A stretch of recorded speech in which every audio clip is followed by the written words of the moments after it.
Guys आज चाहिँ मकै खन्दा खन्दै पुरा काम गर्न पनि दिएन, एकदमै पानी परेको छ देख्न सक्नुहुन्छ। हाम्रो गाउँतिर चाहिँ पानी परिरहेछ। आज चाहिँ एकदमै हाम्रो चाहिँ मकै खन्ने आज भ्याउने ढोको थियो, सकिएन भ्याउन पानीले गर्दाखेरि। हाम्रो मान्छेहरू यहाँ हुनुहुन्छ। जाडो छ कि जाडो, हावासहित पानी परिरहेछ कि।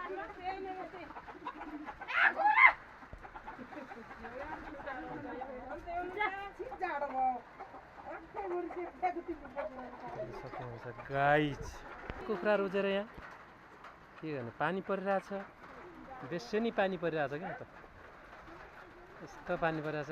यहाँ देख्न सक्नुहुन्छ हाम्रो केरा यहाँ छ। तपाईँलाई चाहिन्छ भने सम्पर्क गर्नु होला, थुप्रै छन् केराहरू। यस्तो पानी परिरहेछ। त्यतिर खास्टुङ देख्न सक्नुहुन्छ, खास्टुङ पानी परिरहेछ देख्न सक्नुहुन्छ।